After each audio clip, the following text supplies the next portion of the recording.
Hey guys, the latest episode of The Curse of Oak Island, titled The Solution, delivers another thrilling chapter in the Lagina brothers' relentless quest to uncover the island's secrets.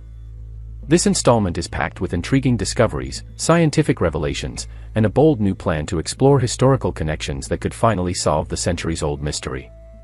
The episode opens with Rick Lagina summarizing the team's recent efforts in the Money Pit area, particularly around Shaft 6, a 19th-century excavation site believed to have intersected with the original Money Pit. Despite uncovering large timber fragments and evidence of a catastrophic collapse, the team found no treasure, only confirmation that something significant once existed before being swallowed by the earth. Key findings: wooden debris. The discovery of heavily worked timbers in RP1, RP2, and RP3 shafts suggests a massive structural failure, possibly from the 1861 Oak Island Association excavation. The Solution Canal hypothesis. The team theorizes that the treasure, if it ever existed in the Money Pit, may have fallen into a deep underground cavity, dubbed the Solution Canal, a natural bedrock fissure formed by groundwater. TB1 shaft collapse. Earlier in the season, the True Believer, TB1 shaft experienced a dramatic cave-in at 150+ feet, further supporting the idea that material, including the fabled chapel vault, may have plunged into the Solution Canal. Next steps. The team plans to stabilize the Money Pit area before drilling a new shaft, the One Thing or TOT, directly into the Solution Canal. This high-risk, high-reward strategy could finally answer whether the treasure lies 200+ feet underground. Meanwhile, in the Oak Island swamp, Gary Drayton and Tom Nolan make two critical discoveries. The Ramrod Guide artifact.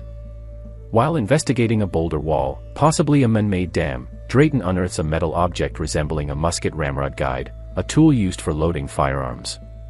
If confirmed, this artifact could date back to the 16th or 17th century, aligning with theories of early European activity on the island.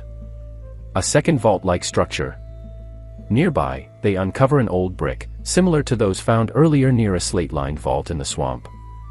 This raises the possibility of multiple hidden deposit sites, as Fred Nolan once speculated. GPR scan reveals a 14-foot-long anomaly. Using ground-penetrating radar, GPR, Peter Fornetti detects a buried structure 4 feet down, stretching 14 feet long, matching Fred Nolan's description of a wooden wall he found in the 1960s.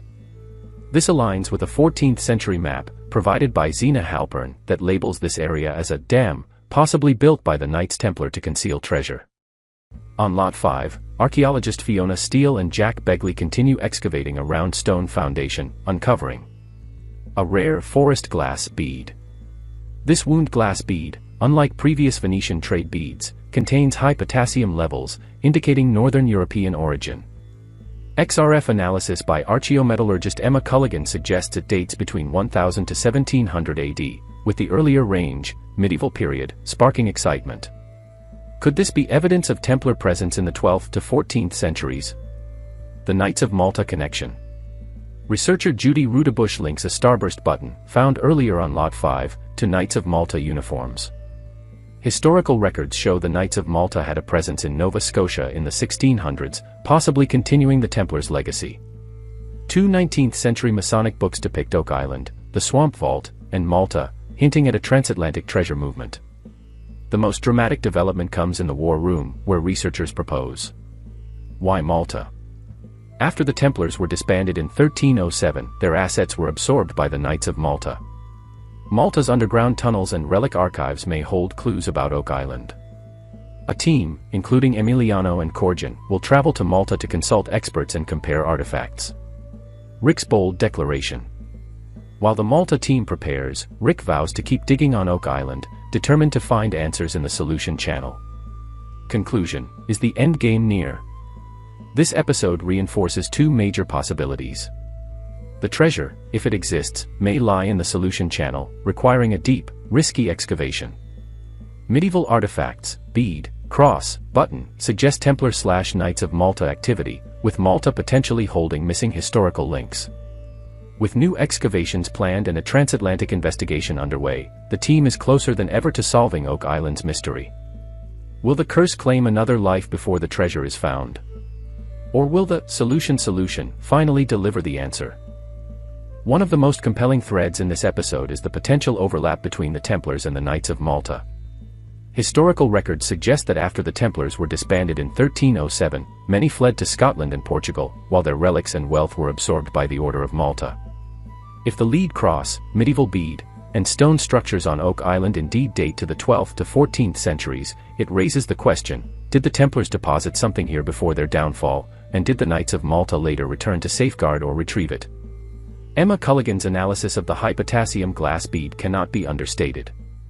Unlike the Venetian trade beads found earlier, this artifact's Northern European origin and medieval dating suggest it wasn't brought by 17th century colonists or pirates. Instead, it fits the timeline of Templar voyages to North America, a theory supported by the Westford Knight carving in Massachusetts and the Newport Tower in Rhode Island. Could this bead be physical proof of such an expedition? The 14-foot GPR anomaly near the swamp's dam aligns eerily with Fred Nolan's 1960s discovery of a wooden seawall. If this structure was built to control water flow, it reinforces the idea that the swamp is man-made, possibly to conceal submerged treasure. The fact that it matches a 14th-century map from Zena Halpern's research adds another layer of intrigue. Was this entire area engineered by medieval visitors? Judy Rudabuscha's research into the Knights of Malta's presence in Acadia opens a new investigative path. Historical documents confirm that Charles de Saint-Étienne de la Tour, a 17th-century governor of Acadia, was a Knight of Malta. If the order had a base in Nova Scotia, were they protecting something left behind by the Templars? The starburst button found on Lot 5 could be a critical clue linking Oak Island to this secretive group. The two 19th-century Masonic texts shown in the War Room reportedly contain encoded references to Oak Island, Malta, and religious relics. One illustration even depicts a square feature in the swamp resembling the team's earlier vault discovery. If these books were written by Freemasons with access to Templar traditions, they might hold blueprints or ciphers pointing to the treasure's location. The team's decision to drill into the Solution Channel is a high-stakes gamble. Previous digs in this area led to catastrophic collapses, and the unstable ground poses serious risks. However, if the chapel vault and money pit treasure did indeed fall into this void, it may be the last viable place to search. Marty's cautious approach, ensuring proper equipment and stabilization, shows how close they are to a breakthrough. Gary Drayton's Ramrod Guide discovery near the swamp's boulder wall hints at early European military activity. If this artifact is from the 16th or 17th century, it could tie into the French or British presence in Nova Scotia. Alternatively, if it's older, it might support the Templar mercenary theory that knights armed with early firearms guarded the treasure. The upcoming trip to Malta could yield groundbreaking insights. The island is home to Templar-linked catacombs, relic vaults, and archives that may reference Oak Island. If Emiliano and Corjan can find matching symbols, construction techniques, or records of missing relics, it could confirm a direct connection between the two sites. As the team inches closer to answers, the Oak Island curse looms large. 6 men have died searching for the treasure, and legend states one more must perish before it's found. With risky excavations ahead, will the curse strike again? After 230 years of searching, the ultimate mystery remains: what was buried on Oak Island? Gold. Religious relics. Templar scrolls. The Solution Channel dig and Malta mission could finally provide answers, or deepen the enigma forever.